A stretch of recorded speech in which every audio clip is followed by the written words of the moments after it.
بسم الله الرحمن الرحيم. متابعي ومشاهدي المصرية من كل مكان، أهلا بكم في فيديو جديد بخصوص كيفية حساب معدل تحويل العلف بتاعك لعجل التسمين أو خروف التسمين.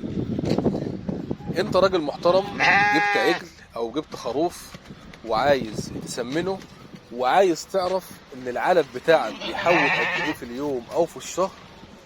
المفروض أنت رحت جبت عجول او جبت غنم وهتسمنها، وطبعا الكلام اللي احنا بنقوله ده هينطبق على عجل او خروف زي 10 زي 100، ولكن انا بديك خلفية وبديك نظرية صغيرة تقدر تحسب بها حسبتك.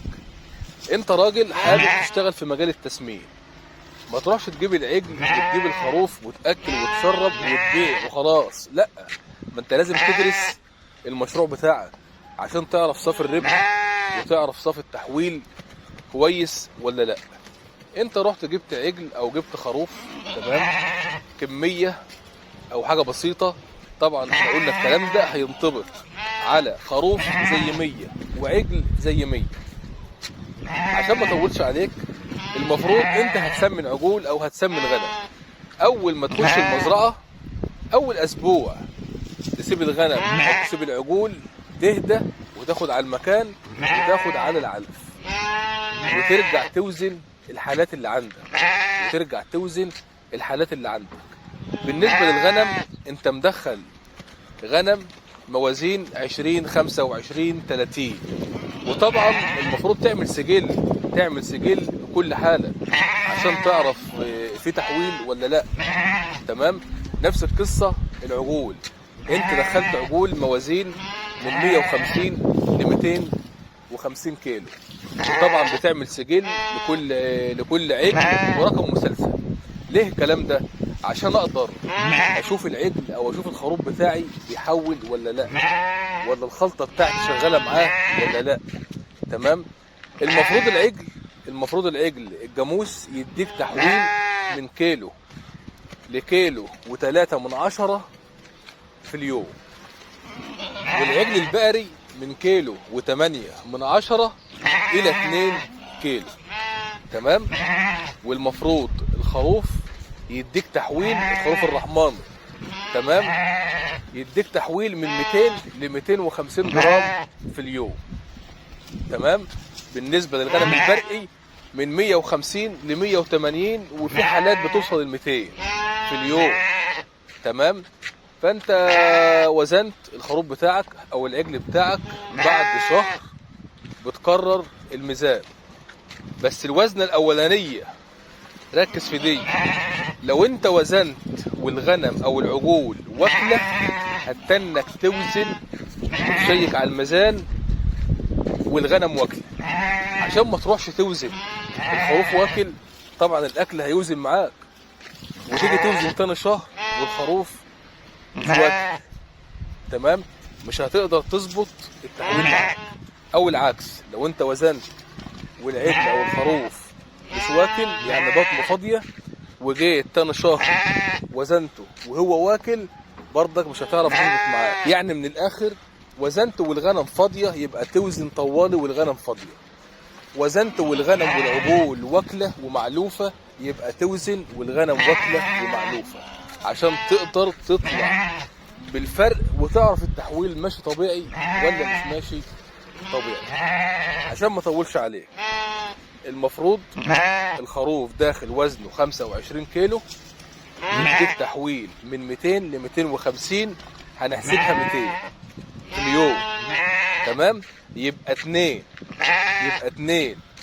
في 3، يبقى 2 في 3 يعني 200 جرام في 30 يوم هتديك 6 كيلو تحويل. المفروض الخروف ده هو انت وزنته في اول الشهر يوم مثلا 1/11، يبقى تيجي 1/12 توزنه تاني. 1/11 كان 25. المفروض بالميت خالص انا بديك اقل تحويل مع اقل علف. تمام. توزنت 1/11 هو 25 كيلو، المفروض لما تيجي توزن 1/12 يبقى واقف معاك 31 كيلو. يبقى كده الخروف بتاعك ماشي طبيعي في اتجاهه والعلفه بتاعتك كويسه.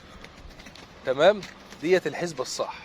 في حالات نادره بتجيب ال7 كيلو وبتجيب ال8 كيلو وبتجيب ال9 كيلو، تمام، معاك لحد 10 كيلو. سيبك من اللي يقول لك 12 و13 و15، ده كلام وهمي. انا بكلمك عن تجربه وبكلمك عن علم. تمام، اضخم خروف هيديك 10 كيلو 9 كيلو. تمام، ودي حالات انا درست عليها وقابلتني وسمنتها. تمام، مفيش خروف بيجيب 12 كيلو و13 كيلو و15 كيلو، ده كلام وهم. تمام، فاحنا بنتكلم في العلمي وفي التجاري وفي العملي من الاخر يعني. فانا عشان ما اطولش عليك، الخروف انت وزنته 25 كيلو ومعدته فاضيه يوم 1/11، يبقى هتوزنه يوم 1/12 ومعدته فاضيه، المفروض يطلع معاك 31 كيلو اقل واجب.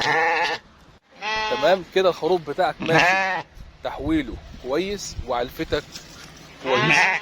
طب لو انا وزنت ولقيت التحويل اقل من كده، يبقى لازم تراجع بقى ايه نفسك، تحارب الديدان الجوف معويه والكبديه وتحصن وتعالج بقى القوب والجرب والبراغيث وتشوف دنيتك انت ماشي ازاي، حصنت ولا ما حصنتش.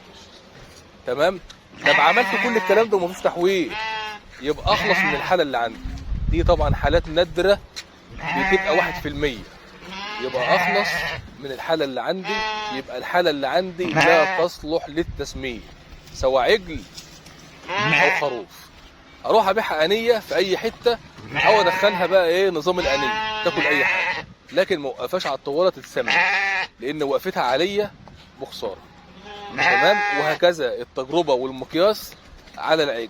المفروض انت راجل بتسمن عجول غنم، تعمل مسلسل، تعمل تسيف حاجتك عندك، داخله موازين كام كل شهر، اشيك على الميزان، احصل، اجرع، اعمل اللي عليا كلته، عشان ما تنيش طول الدوره اكل واشرب والخروف داخل 25 كيلو ويطلع 30 او 35، كده انت بتخسر وبتدفع من جيبك. تمام، هي دي يا جماعه كيفيه حساب معدل تحويل العلف لتسمين العجل او الخروف.